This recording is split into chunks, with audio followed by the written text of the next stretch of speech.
งูของข้าพเจ้าอยู่เท็กซัสนี่นะบ่ได้เฮ็ดหยังนะเพียงตั้งแต่ออกมาว่าเอาเนี่ยนั่นนี่ถามซื่อๆก็จับไปติดคุกเป็น10 ปี20 ปีรอดล่มรอดตายมาเขาบ่ได้กินนอนบ่ได้อุ่นเสื้อผ้าบ่มีครั้งก็ได้ก็ได้หาว่าเป็น CIA ทั้งที่เป็นคนลาวด้วยกันบ่ได้เฮ็ดหยังแต่หาเรื่องใส่เป็นธรรมบ่ล่ะพวกท่านคือบ่เห็นคอมเพลนอีหยังล่ะพวกท่านคือบ่เห็นต่อว่าต่อขานอีหยังเรื่องนี้น่ะคือมันมีแต่ข้าพเจ้านี้มีปากมีเสียงต่อว่าต่อขานนี่น่ะเรื่องนั้นท่านบ่เห็นต่อว่าต่อขานท่านมาต่อว่าต่อขานว่าอเมริกาบ่เป็นธรรมอเมริกาเฮ็ดหุ้นแฮงโพดเนาะอันนี้เป็นประเด็นไว้เด้อประเด็นให้พี่น้องเอาไปศึกษา2ข้างริซิปร็อกกันเบิ่งดูพี่น้องว่าอันใดดี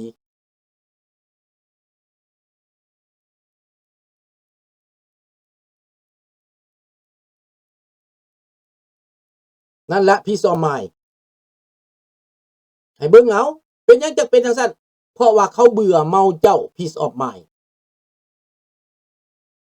รัฐบาลพวกนี้มันเป็นแก้วรัฐบาลเป็นแก้วนี่นะรัฐบาลพวกคำไตไกรสอนนี่นะมันเป็นแก้วผู้นำเป็นแก้วเป็นเวียดนามแล้วเขาสิให้โอกาสเจ้าวะเป็นหยังเขาจะให้เจ้าพากันกินเหล้าเมายาเป็นหยังเขาจะยาเสพติดมาเป็นหยังเขาจะงันบ่ฮู้ที่ผู้เด่นเพราะว่าเขาเบื่อเมาเจ้าให้เจ้าตาบอดหูหนวกให้เจ้าปากบ่ได้ไอบ่ดังให้เจ้าเสียธาตุขาดคุณให้เจ้าคนเป็นเป็ดง่อยและเจ้าบ่มีจิตใจต่อสู้เจ้าจะมีความยุติธรรมเจ้ามีความถูกต้องเจ้าบ่มีจุดยืนเจ้าจะเว้าไปทั่วที่ทั่วแดนเว้าไปตามอารมณ์เว้าไปตามใจเดี๋ยวบ่คำนึงว่าผิดหรือถูกบ่เห็นกฎหมายบ่เห็นความถูกต้องบ่เห็นความยุติธรรมไปแต่ทางมารพุ่นแถไปทางบ่แม่นพุ่นได้แถไปได้แนวใดตรงกันข้ามแถไปเบิดเพราะเจ้าเป็นคนแถดิเจ้ามักมารเนี่ยเจ้าบ่ได้มักความถูกต้องเจ้าบ่ได้มักความเป็นธรรมเด้เจ้าบ่ได้มักความยุติธรรมเด้นี่ข้าพเจ้าให้2อย่างประเด็นนี้แต่ว่าเป็นหยังรัสเซียจังเสนอเงื่อนไขว่าจะอบังโดนี้หรือบริกเงินบริกน่าจะยุติลุงพูดถูกต้องที่สุดจากคนนครพนมเด้อฟังลุงทุกคลิปข่าวขอบคุณมากครับคนเดิมก็ขึ้นเบิ่งแม่เฮานี่ก่อนสิมาฮอดอเมริกานี่รอดล่มรอดตายมาอาศัยเมืองไทยก่อนสิมาฮอดอเมริกาบ่แม่นง่ายคันมันมายากปานนั้นมันลำบากปานนั้นไปอยู่บ้านเขาเบิ่งทานเจ้าเข้าบ้านต้องหลิวตาแม่นบ่เพิ่นมันปัจจุบันนี้คนลาวที่อยู่เมืองไทยได้นะมีคนลาวอยู่เมืองไทยได้หลายคนเด้เขากับเจ้าก็ต้องไปตามกฎหมายของเมืองไทยเพิ่นเฮ็ดหยังก็ไปตามนั้นแหละ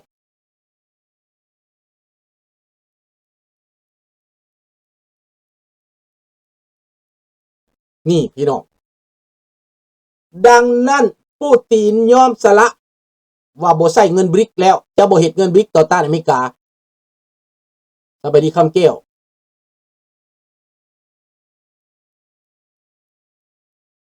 ในปัจจุบันนี้ปูตินเสนอทางหลักขอให้อเมริกาเปิดยกเลิกเรื่องการลงโทษและเสนอให้บ่แห่บ่เพชรบ่พลอยบ่เพชรบ่น่ะเฮหายากให้อเมริกาเข้ามาลงทุนคือเก่าไปบ่รอดแล้วปูตินเฮ็ดสงครามนั่นแตกแยกกับจีนและตอนนี้นะพิษกันกับจีนนายสีหวังเป็นใหญ่หวังครองโลกสีจิ้นผิงแต่ปูตินหวังรวมอเมริกาบ่ตัดสัมพันธ์กับอเมริกาขอกลับคืนดีผ่านรัฐบาลโดนัลด์ทรัมป์นี้นายสีจิ้นผิง พยายามอย่าให้เงินหยวนเป็นเงินของโลกยุโรปก็ให้ใช้เงินหยวนอาเซียนก็ให้ใช้เงินหยวนหยวนต้องคุมบนโลกแต่ว่าความฝันของสีล่มสลายพี่น้องสีประเสริฐหน้ากับกองทัพทหารกับการเมืองสีนั้นพิษกันแล้วตอนนี้คนทหารเข้าปักกิ่งยังบ่ถอย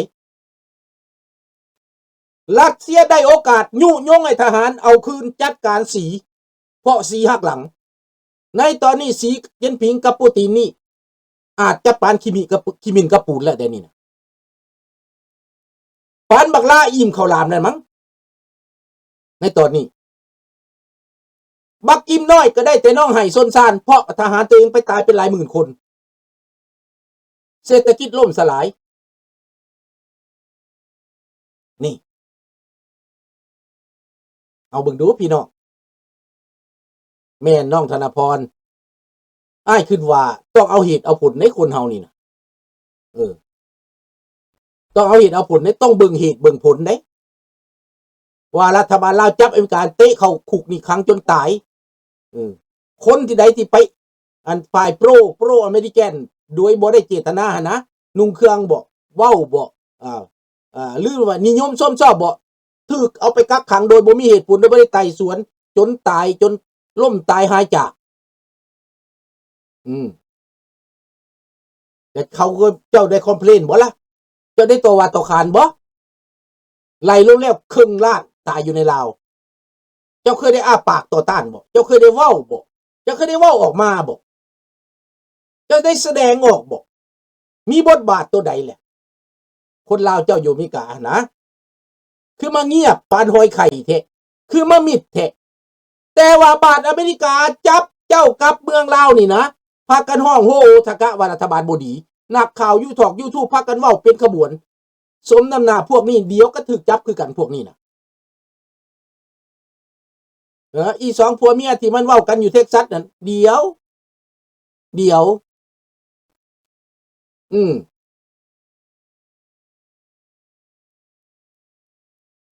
ให้ขึ้นเบิ้งพี่น้องบรรลัยงานและพี่น้องข้าพเจ้าอยากเว้าอีกว่าเรื่องคู่บาที่ออกมาเดินเนี่ยนะเป็นคู่บาแก้วนะคู่บาเวียดนะนำหน้าคู่บาลาวก็เฮไปนำมีข้าพเจ้าฮู้จักอันพระอยู่โตรอนโตนี่ข้าพเจ้าฮู้ข้าพเจ้าสิถามเพิ่นพอเพิ่นไปถ่ายรูปนำคู่บานั่นข้าพเจ้าได้รูปแล้วมื้อนี้ข้าพเจ้าจะโทรไปถามข้าพเจ้าสืบมาวางแผนมาชัดเจนมาเฮียนอยู่อเมริกาเฮียนจบแล้วออกมาบวชถูกต้องหรือบ่ถูกต้องยังเว้าอีกเรื่องนึงเป็นมาแต่เวียดนามผู้ใดบ่แม่นอพยพได้แล้วขอซื้อดิน3-40เอกตาร์50เอกตาร์เพื่อจะสร้างศูนย์ปฏิบัติธรรมใหญ่เพื่อจะล้างสมองคนอเมริกาให้ในเข้าพรรคการเมืองเพื่อสนับสนุนฝ่ายเดโมแครตแม่นการเมืองบอกพระลินการเมืองอะไรนี่นะ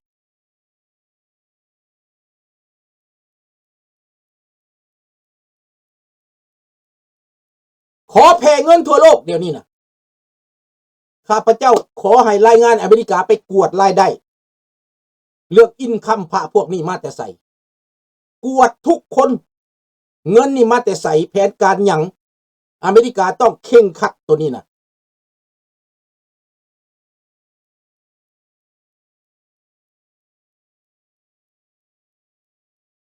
เพราะว่าส่วนหลายสิเงินมืดพี่น้องเงินมืดข้าพเจ้าเขาคือว่าเดี๋ยวนี้อเมริกาเขาเรื่อง NGO นี่นะเขาจะตรวจสอบอย่างไงแหละบ่ดนดอกบ่ดนเดี๋ยวเจอ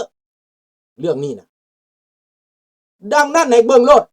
พี่น้องในอเมริกาคนลาวที่หักหอมเสรีภาพและประชาธิปไตยให้พวกท่านสอดส่องดูแลเรื่องนี้อย่าขาดสายตาอย่ากระพริบสายตาพี่น้อง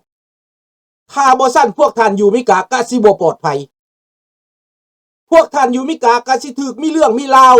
สิถูกเรื่องด่าเรื่องหาเรื่องเสียดสีดังที่พวกเฮากำลังถูกอยู่ทุกวันนี้เลยแหละในแคนาดาเป็นยังจังเงียบน้องลาดาวอนในกระด้างมันเงียบมันบ่กล้าต่อสู้พวกเฮาเปิดเผยนั่น ย้อนว่าพวกมันยืนอยู่ทางผิดมันสนับสนุนรัฐบาลเผด็จการมันอาศัยผ้าเหลืองมันอาศัยวัดเขาไปลี่อยู่เขาไปซ่อนอยู่พวกรัฐพวกลัทธิอันนี้นะดังนั้นข้ามันจะโผล่หัวขึ้นมาแห้งต่อสู้พวกเขาจัดการได้เรื่องกฎหมายมันย่านตัวนี้ในแคนาดามันย่านตัวนี้แต่ก่อนแผนการมันสิยึดฮอดวัดพุ่นพี่น้องแล้วมันก็ปลุกระดมให้คนเกลียดชังคนที่เฮ็ดดีน้องผู้ใดเฮ็ดดีมันปลุกระดมให้เกลียดชังมันบ่ส่งเสริมมันบ่สนับสนุนโฆษณาส่วนเสือใส่ให้ป้ายสีทางหลัก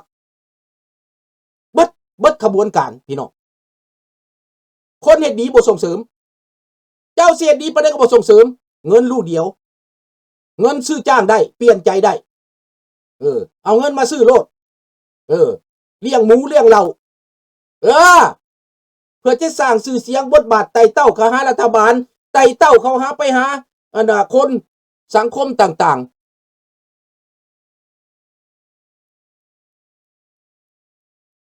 นี่เพื่อจะทับถมคนที่ว่าเฮ็ดแท้ทำจริงนั้นบ่ได้คนเฮ็ดแท้ทำจริงกลายเป็นหยังกลายเป็นขี้ตาสร้างพี่น้องคนใส่เงินซื้อจ้างสร้างบทบาทบารมีแต่ว่าความขี้โคตรขี้โกงเต็มอยู่หั่นพี่น้องบักขี้โกงคนซื้อนี่เข็มเล่มหนึ่งเขาก็เบาของวัดคนขี้โกงนี่เอาของวัดเอาไปเป็นต้นเป็นตันมันก็เอาจำมาไว้พวกเจ้าพวกใดถือศาสนาพวกใดถือว่าวัดดีหรือบ่ดีนั่นน่ะพวกท่านคิดเอา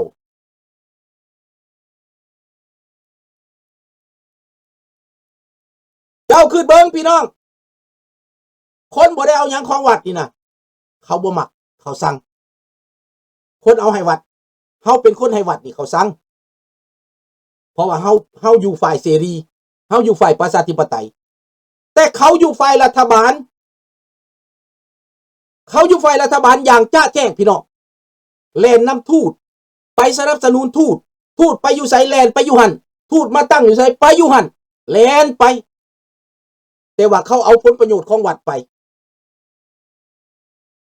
เขาเอาของวัดไปเป็นต้นเป็นตันพี่น้องเป็นต้นเป็นตันเขาเอาไป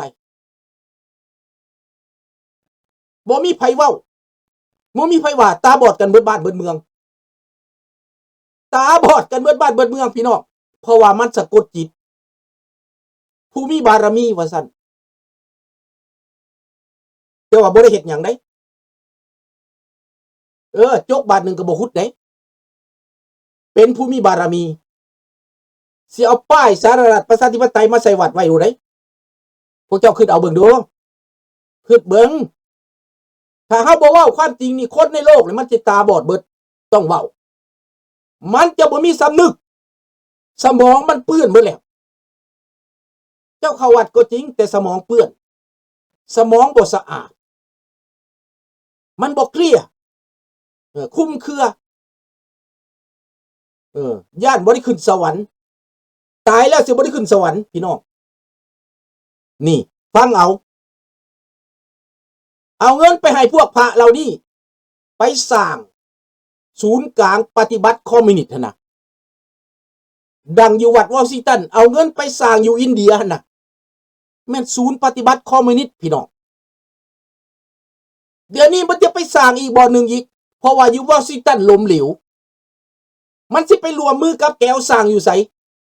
ขอดินเดี๋ยวนี้นะโครงการขอดิน60 เฮกตาร์เพราะว่าไปย่างเดินมือกินได้เงินหลายล้านสิไปสร้างวัดสิเอาคนอเมริกามาอบรมล้างสมอง peace walk for peace